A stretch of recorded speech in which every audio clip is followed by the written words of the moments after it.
Hello students, welcome back to the channel Get Understanding. Yeah, so it's a continuation of our discussion or studies on lessons on circuit theory. So we are still on the introductory part. So in this video we are going to look at paths of a circle. So you have to understand the paths of a circle very well before you can understand circuit theorem very well, because all the questions will be framed using these paths. For example, this is so we have this is a circle, as you saw in the previous video. You know, this is the circle, and then you have a circle. The distance, the total distance around the circle is called what? It's called circumference. So if the question talks about mention circumference and you don't know what a circumference is, how are you going to solve the question? So that is why it's very important to know that, parts of a circle very well to be able to solve circuit theorem very well. And then we also have this is the point, and this line is what a tangent. What's the tangent? So we see a tangent is a line that touches the circle at what? At a point, at one point. Touches the circle at what? At this point, or at a point. Fine. So let's go on. We have this one. This line, what? This line is a chord. This line is what? It's a chord. So a chord is just a line that joins what?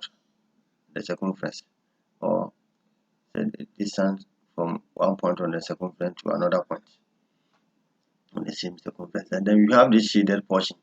This portion is what? This portion, shaded portion, is called segment. It's called segment. In fact, from here, you see, from this line, from this chord all the way to this side, from the chord all the way to the side, you can also shade. That one will also give us another segment. So this one, in that case, this one will be a minor segment, and this whole side will be what? A major what? Segment. Okay, fine. So we also have this line. This line is what is called secant. This is secant. What is the difference between a secant and a chord? So you see the secant goes beyond the circumference. It goes beyond, but while the chord touches the circumference, it doesn't cross the circumference. A secant crosses what? The circumference. So that is the difference between a secant and a chord. We also have what this one. This is the center. So this is the center of the circle, and then we have this line going through the center. So the line going through the center or passing through the center is called what? Diameter. The name of that line is what? Called what? Diameter. So this is the center, as I've said. And then you know that if you have this, the diameter, half of the diameter is what? Is the radius. So from the line joining the center to the circumference is called what? Radius. So this is radius. This line from here is radius, and this line is what? Is what? Radius. Fine. Then we have this shaded portion. So this shaded portion is also called what? It's also called sector. This is the sector. This shaded portion is also called sector. So, and then we also have what? We have arc. So what is an arc? So we see from this, the distance from this point to this point, this length, this length along the circumference is called what? An arc. So from here to here is also what? An arc. From here to here can be another arc, and from here to here can also be another arc. From here, this point to this point can also be another arc. And the whole circumference is also an arc, a complete arc. Have you seen? So that is it. So these are the basic things you have to know. And then we also have to know this thing, quadrant. When we say a quadrant, what is a quadrant? Quadrant is just a quarter of a circle. So normally when we are drawing graph, hope you remember this. Whenever you are drawing a graph, you have the number, you have the y-axis, you have what? The x-axis. Have you seen?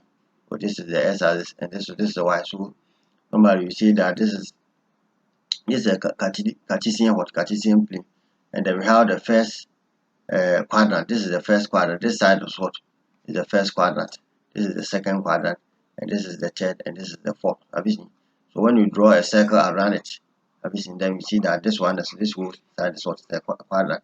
This also is a quadrant, and this is a quadrant. This is what? Another quadrant. So we know, you can say the circle has what? 4 quadrants. That's why we are saying that a quadrant is just 1/4 of what? 1/4 of a circle. So if you divide the circle into 4 equal parts, then each one of them is what? Called a quadrant. So you can also see that a quadrant is what? A sector that forms an angle of what? 90 degrees. So this angle is what? Is 90 degrees. You see, this is 90, this is 90, this is 90, this is 90, this is 90.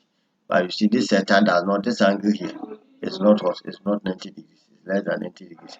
Have you seen? So, but this angle, this is also it's a theta, but it's forming an angle of what? 90 degrees. So in that case, we can say that the quadrant is a theta. The special theta that forms an angle of what? 90 degrees at the center of the circle. So we have to note that. So these are the bases you have to know. In the next video, we are going to look at the theorems, consider the theorems themselves, and then apply these key terms. This past we are going to be seeing. These are the terms that are going to be used to frame questions and also to talk about what the theorems. So you have to really understand this past very well, you have to know them very well in order to be able to understand the theorems very well. So thank you for watching. See you in the next video. Don't forget to subscribe to my channel. As I said, the channel is what to get understanding. Over here on this channel, we get understanding. We don't memorize. So now we say goodbye to memorizing things in your life. So over here, you make sure you understand whatever you learn. So if you really want to understand, then you don't always have to come to this channel. And then as you subscribe to, don't forget to hit the bell notification icon, because additional videos will be uploaded.